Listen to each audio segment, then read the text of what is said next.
अगर कोई आपका मजाक उड़ा रहा है, अगर लोग आपकी मेहनत पर हंसते हैं, अगर आपके अपने भी आपको कमजोर समझने लगे हैं, तो आज ये कथा जरूर याद रखना। जिंदगी के किसी मोड़ पर जब हम गिरते हैं और कोई हाथ बढ़ाने वाला नहीं मिलता, जब दिल टूटता है, आत्मविश्वास डगमगाता है और मन में एक ही सवाल उठता है, क्या मैं सच में कुछ नहीं कर सकता? ऐसे ही क्षणों में अगर दिल में हनुमान जी की ये कथा जीवित हो, तो टूटे हुए मन में भी एक अद्भुत शक्ति का संचार हो जाता है। क्योंकि ये केवल कथा नहीं है, ये वो सच है जिसने युगों युगों से करोड़ों भक्तों को हिम्मत दी है और दुनिया के तिरस्कार, अपमान और उपहास को सबसे बड़ी ताकत में बदल दिया है। कहते हैं त्रेता युग में जब प्रभु श्री राम ने सीता माता की खोज के लिए वानर सेना को एकत्र किया, तो बड़े बड़े शक्तिशाली योद्धा वहां मौजूद थे। अंगद, नल, नील सब अपने बल का बखान कर रहे थे, लेकिन उसी सभा में एक योद्धा चुपचाप खड़ा था, विनम्र, शांत, नजरें झुकी हुई।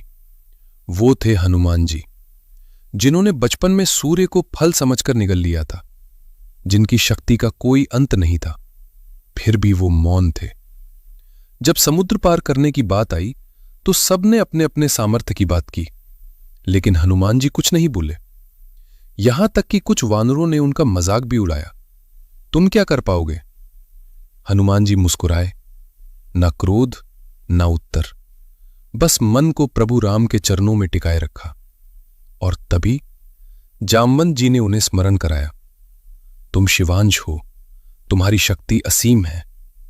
बस यही वो क्षण था जिस क्षण हनुमान जी के भीतर सोई हुई शक्ति जागी और फिर वो छलांग लगी जो इतिहास बन गई। एक ऐसी छलांग जिसे आज भी पूरी दुनिया याद करती है। सोचिए, जिनके भीतर असीम शक्ति थी, वो तब तक चुप क्यों रहे? क्योंकि सच्ची शक्ति को साबित करने की जरूरत नहीं होती, वो सही समय आने पर खुद बोलती है। और जब वो बोलती है तो वही लोग जो कभी हंसते थे सबसे पहले ताली बजाते हैं।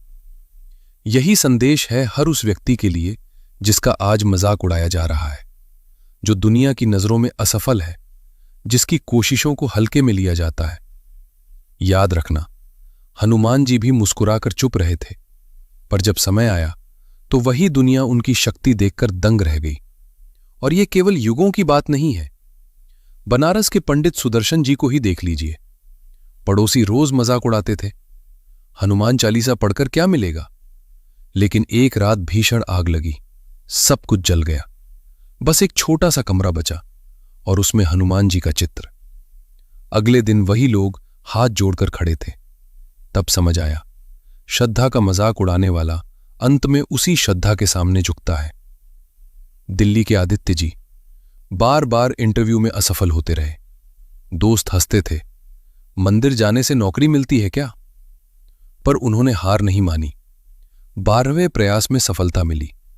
आज वही दोस्त उनसे सिफारिश मांगते हैं, क्योंकि जब समय आता है तो संकट मोचन अपने भक्त की लाज रखते हैं।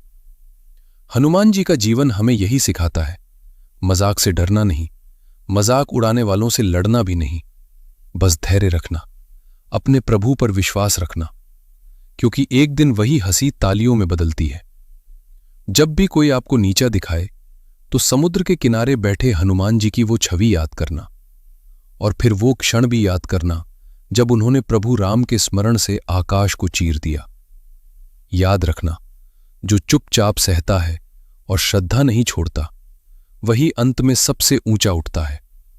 क्योंकि संकट मोचन केवल संकट नहीं हरते, वो हमारे भीतर की छुपी हुई शक्ति को भी जगाते हैं। इसलिए जब भी लगे कि पूरी दुनिया तुम्हारे खिलाफ है, तो दिल से बस इतना कहना, मुझे हंसने दो, मेरा समय आएगा। और उस समय हनुमान जी तुम्हारे भीतर ऐसी शक्ति भर देंगे कि मजाक उड़ाने वाले खुद मौन हो जाएंगे। ये ही हनुमान जी की कृपा है, यही उनकी लीला है कि वो कमजोर को अजय बना देते हैं।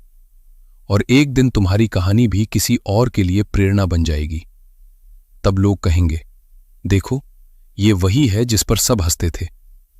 और तुम बस मुस्कुराकर कहोगे, ये सब हनुमान जी की कृपा है। जय श्री राम, जय जय वीर बजरंग बली।